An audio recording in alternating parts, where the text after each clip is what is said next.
Rated M for mature.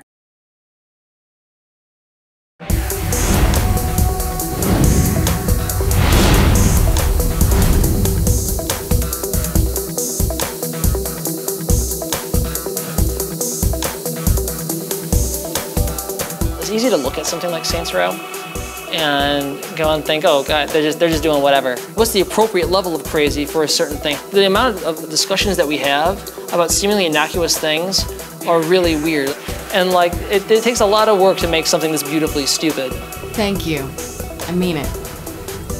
You're not wearing pants. This just got weird. Without Saints Row 1 and 2, there'd be no Saints Row 3. Without Saints Row 3, there'd never be a Saints Row 4.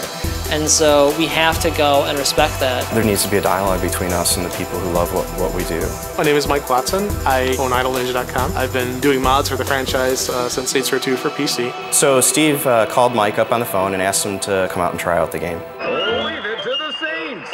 Brought to you by Friendly Fire, the only joy. It hasn't felt real to me until now.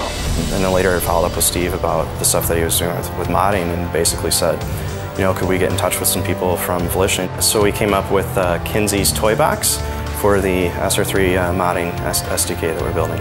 And now there's some dedicated guys who are trying to go and help support that modding community and giving them what they want. We're working on this in our spare time, even though we have lots of other things to do. And the reason we're doing this is people out in the modding community, they're developers too, and it would be crazy for us not to give them tools to be able to follow their passion.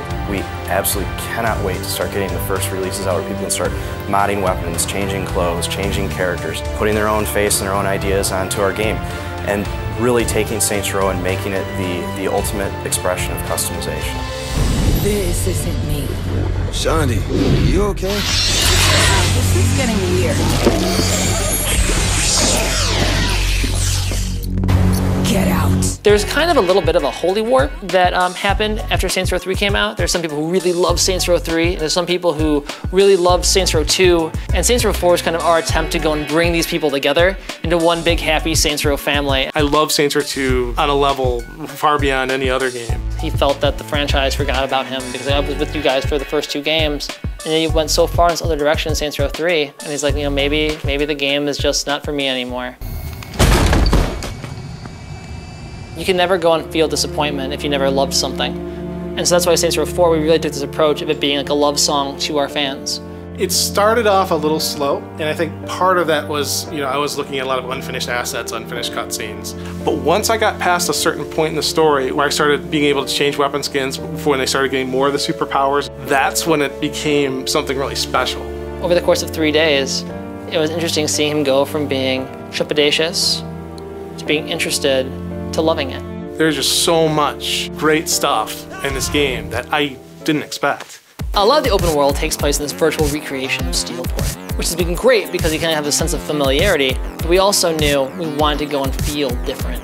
Because of superpowers, that's exactly what happens. You experience the city in a very different way. I mean, we have structures changed, we add these massive alien towers that you can climb up, but the biggest thing is that because you are leaping over buildings, the whole vertical element of it has redefined everything about the city. Because that was like the most fun I've ever had playing a Saints Row game or any superhero game. Whoa, guys. Can we just get to murdering already? If we know that people like certain things, we should celebrate that and give them more options. We know people wanted more customization options. Let's let them customize weapons. Because all the weapons in 4 are just like crazy amazing. Shouldn't have fucked with the president!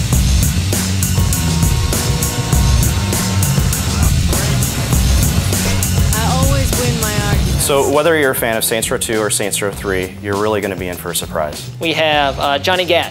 Will not be a Saints Row game without Johnny Gat. Benjamin King from Saints Row 1 as your chief of staff. We have a lot of the old favorites from Saints Row 3, you know, Kinsey, Pierce, Shandi, other Shandi. It really feels like a celebration of the entire Saints Row franchise instead of just a continuation of Saints Row 3. I feel like Steelport's actually part of the Saints Row universe, and like now that I feel that way, I feel better about the new characters. Obviously, every game we want to bring more people in. We want more people to go and experience the game than the previous one. But it's also so important that we never forget the people that stuck with us this entire time, because that's why we got to be where we are.